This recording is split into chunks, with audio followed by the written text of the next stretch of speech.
দৈং জলবিদ্যুৎ প্ৰকল্পৰ গেট খুলি দিয়াৰ ফলত ফেনে ফুটুকাৰে বাঢ়িছে এটা ধনশী নদী গোলাঘাটৰ মৰঙীৰ দুখুটিমুখত প্ৰবল সোঁতত বাগৰিছে নৈ পানী মূল পথৰ ওপৰত এতিয়া বৈছে পানীৰ ঢল ফলত এতিয়া পথটোৰে যাতায়াত বিচ্ছিন্ন হৈ পৰিছে আৰু পানী বাঢ়িলে পৰিস্থিতি অধিক অৱনতি হোৱাৰ আশংকাত ভুগিছে এতিয়া ৰাইজ আৰু এই পৰিৱেশ দেখুৱাব নুমলীগড়ৰ পৰা আমাৰ সাংবাদিক বিনন ফুকনে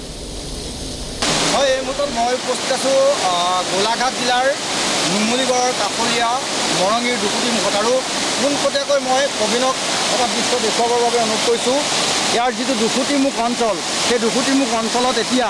মূল পথেৰে এনেধৰণে প্ৰবল সোঁতত ধনশিৰিৰ পানী বাগৰিছে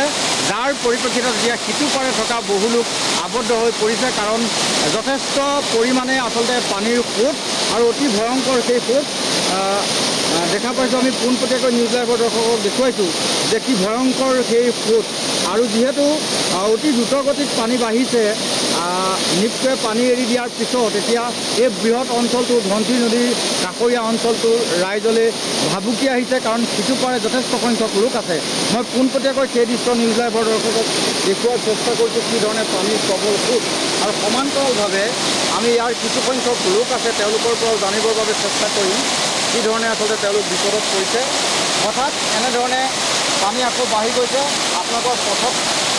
প্ৰচণ্ড সোঁত কেনেকৈ মানুহ অহা যোৱা কৰিব এতিয়া বহুত দিগদাৰ হৈছে আপোনাৰ যোৱাৰ সপ্তাহ আমাৰ পানী শুকাইছিলেহে এতিয়া আকৌ মানে পানী বাঢ়ি গ'ল গতিকে আমাৰ সিটো পাৰে ৰাইজ বহুত আবদ্ধ হৈ আছে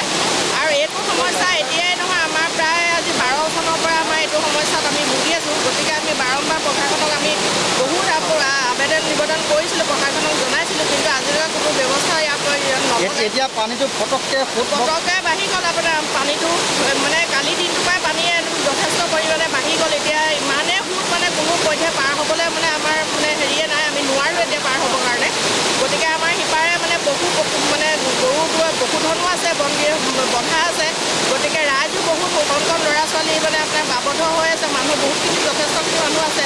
গতিকে আমি কেনেকৈ মানুহখিনি এতিয়া উদ্ধাৰ হয় কেনেকৈ আহিব পাৰে মানে এতিয়া তাকে সেইটোহে চিন্তা হ'ল মানে এনেকুৱা হৈ গৈছে আৰু হয় আচলতে আমি সেই দৃশ্য দেখুৱাইছোঁ কি ধৰণে ইয়াত পানীৰ প্ৰচণ্ড সোঁত আৰু সেই সোঁতেৰে পাৰ হৈ যোৱাটো অতি বিপদ সংকুল এই মুহূৰ্তত আমি নিউজ লাইভৰ দৰ্শকক পোনপটীয়াকৈ দেখুৱাইছোঁ পুনৰ কৈছোঁ এয়া মৰঙীৰ দুখুটিমুখ অঞ্চলৰ মূল পথ বাইদেউগৰাকী পাৰ হ'বলৈ নিদিব নেকি বেছি সোঁত পৰিছে যথেষ্ট সোঁত বহু সোঁত আচলতে পাৰ হৈ যোৱাটো ভয়ংকৰ বিপদ সংকুল হয় বিনন ফুকন আপোনাক ধন্যবাদ জনাইছোঁ